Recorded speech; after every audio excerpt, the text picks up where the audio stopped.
नमस्कार। मैं रीमा प्रसाद। अरे भाई, कुछ लोग मस्जिद तोड़ रहे हैं, अब तो जाग जाओ।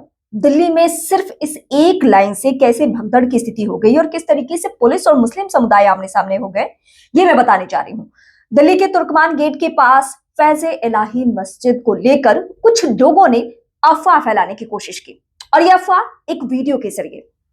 दरअसल पूरा मामला ये है कि एमसीडी को दिल्ली हाईकोर्ट की तरफ से इस मस्जिद के आसपास जो अवैध निर्माण है उस पर बुलडोजर चलाने की परमिशन मिली थी, और इसी एक्शन को लेकर, इसी कार्रवाई को लेकर दिल्ली पुलिस की टीम वहां पे पहुंची और एमसीडी के लोग पहुंचे।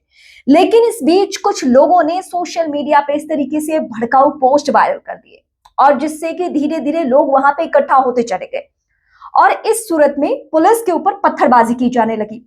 इस पत्थरबाजी का नतीजा ये हुआ कि दोनों ही तरफ से कई लोग घायल हुए, जिसमें कई पुलिसकर्मियों के घायल होने की खबर सामने आ रही है, क्योंकि वहां पे पुलिस के ऊपर पथराव किए गए, और सिर्फ एक अफवाह को लेकर। वैसे दिल्ली पुलिस ने ऐसे लोगों की पहचान कर ली है जिन्होंने बकायदा सोशल मीडिया पर एक वीडियो बना के डाला और उसमें गलत जानकारी मेंशन की कि मस्जिद को तोड़ा जा रहा है, जल्दी जाग जाओ नहीं तो ये लोग मस्जिद को तोड़ देंगे। इस तरीके से वीडियो में लाइन मेंशन किए गए थे।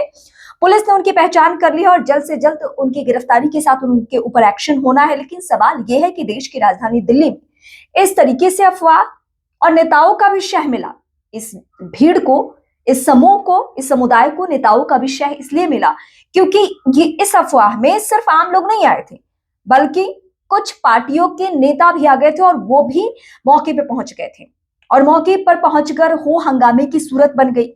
सब कुछ कंट्रोल करना बहुत ही मुश्किल हो रहा था, और सिर्फ एक अफवाह की वजह से। आप समझ सकते हैं कि जहां जहां भी इस तरीके की घटनाएं होती है, वहां सबसे बड़ी भूमिका होती है मोबाइल की, वीडियो की और वायरल वीडियोस की, जिसमें यह अफवाह फैलाने की कोशिश की जाती है कि जल्दी जाग जाओ नहीं तो मस्जिद टूट जाएगा। चाहे उत्तर प्रदेश हो, देश की राजधानी दिल्ली हो, या कोई दूर का इलाका, जहां जहां भी कोर्ट की परमिशन हो, या फिर अगर दिल्ली की बात करें तो अगर एमसीडी की परमिशन हो, तभी इस तरीके से कदम उठाए जा सकते हैं। ऐसा नहीं कि जाकर किसी अवैध निर्माण को ना तोड़कर बल्कि मस्जिद तोड़ दिया जाएगा, ऐसा कहीं होता नहीं है। और इसीलिए अगर आप मुस्लिम समुदाय से भी हैं तो इन अफवाहों पर बिल्कुल ना जाए, पहले जांचिए, परखिए, पता करें और उसके बाद इस भीड़ का हिस्सा बने, क्योंकि एक अफवाह की वजह से दिल्ली का यह पूरा इलाका अशांत हो चुका है। सब कुछ कंट्रोल करना बहुत मुश्किल हो रहा है। इसीलिए आप सभी से गुजारिश है कि आप मुस्लिम समुदाय से हैं या हिंदू धर्म से हैं, आप भावनाओं में ना बहें और गलत वीडियोस को देखकर जानकारी ना इकट्ठा करें, नहीं तो जिस तरीके से अभी दिल्ली में हुआ है वैसे अलग अलग इलाकों में हो सकता है, और वैसे होता भी है।